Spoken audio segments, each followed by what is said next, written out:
Então, nesse sentido, o meu trabalho dos meus alunos, ele tem uma relação direta com as políticas e a gestão, tanto na área pública quanto na área privada do lazer.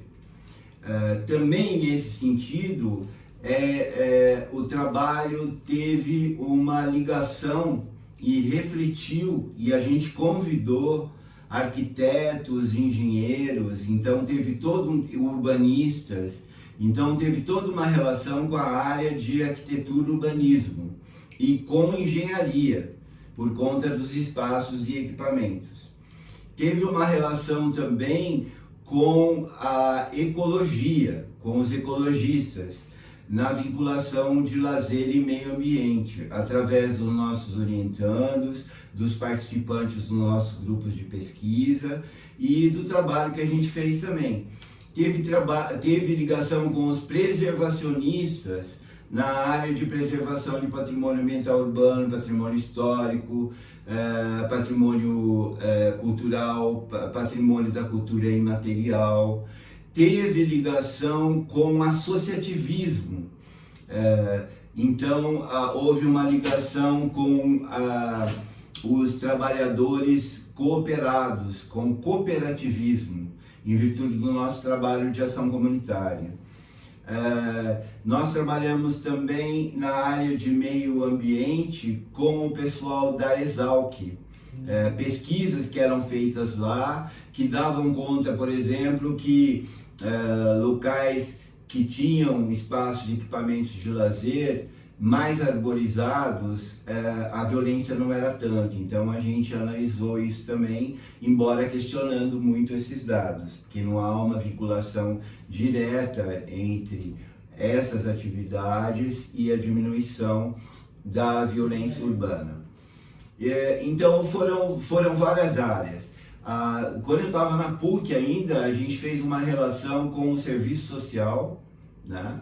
A gente fez uma relação com o turismo, a gente fez uma relação com a biblioteconomia. Eu dei aula nos cursos de biblioteconomia e ciências da informação, trabalhando a biblioteca como espaço de lazer, né? Então, nesse sentido, minha consciência está tranquila por ter expandido a área, né?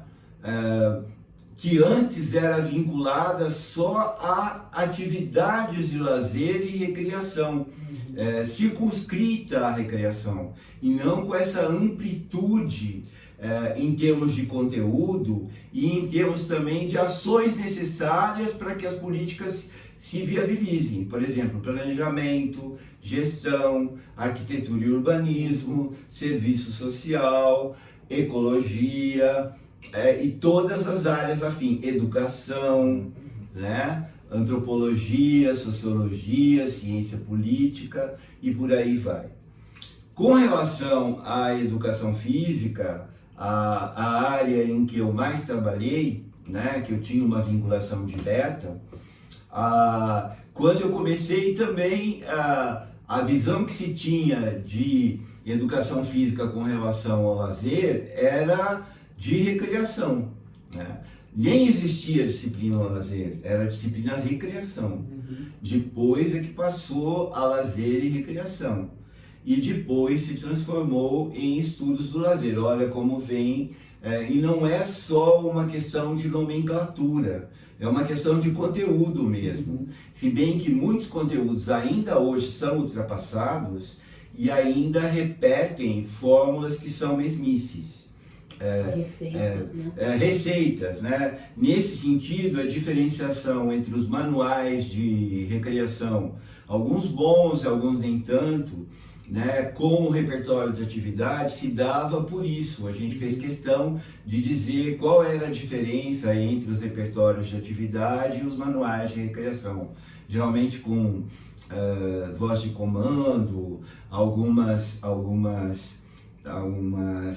preconceitos, alguns estereótipos. Por isso que a gente fazia questão de não ilustrar nenhum trabalho nosso, de repertório de atividades. Nenhum dos nossos livros é ilustrado. Quando muito, tem esquemas de atividades ou de determinado brinquedo ou de determinada ação.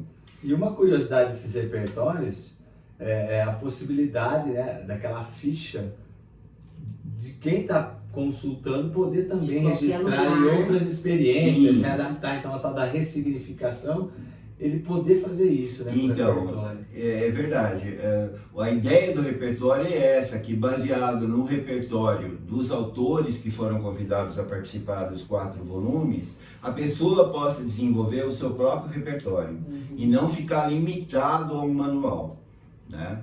Então é isso, a relação com outras áreas é isso, são inúmeras as áreas.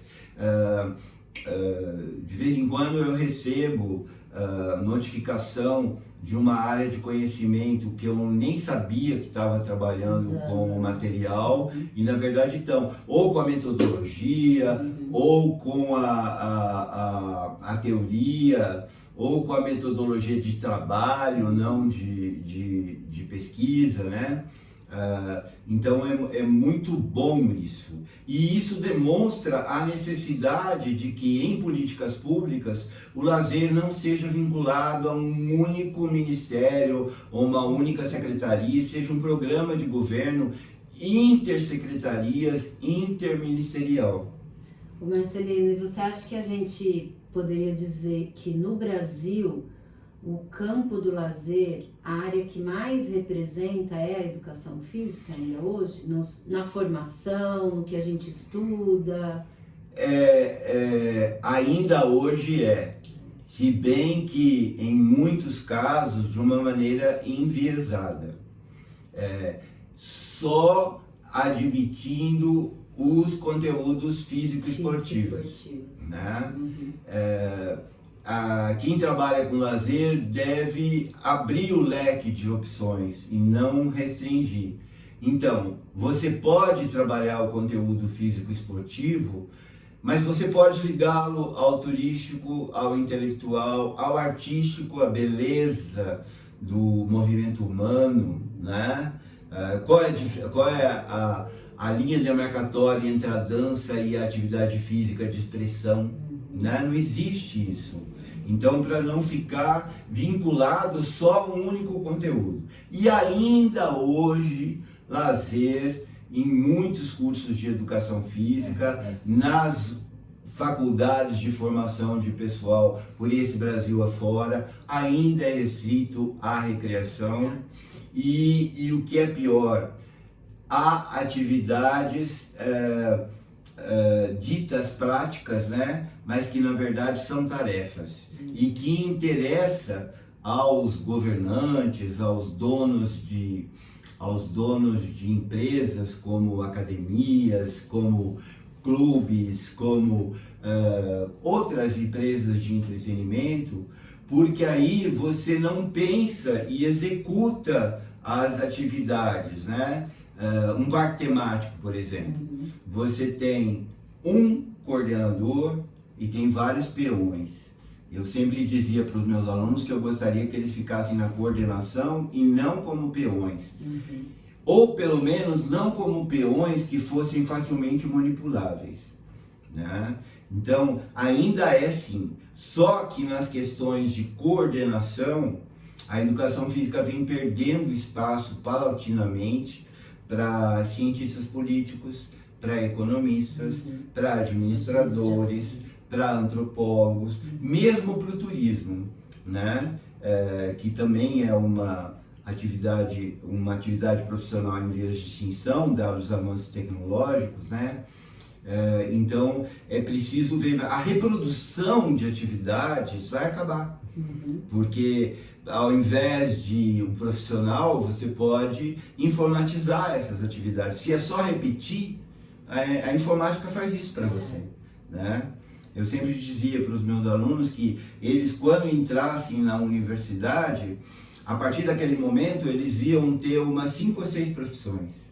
O importante seria eles terem uma visão geral, uma fundamentação teórica sólida e que eles soubessem aprender a aprender, porque o conhecimento está sempre em transformação, né?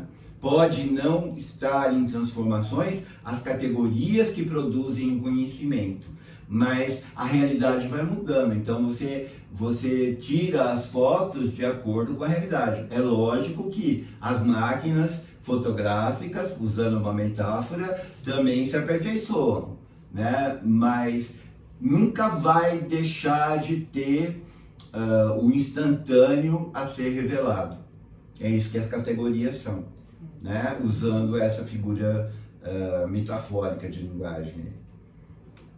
Tá joia. É isso. Então a gente encerra mais esse episódio e vamos agora caminhar para o nosso último momento, nosso último episódio. Isso, vamos lá.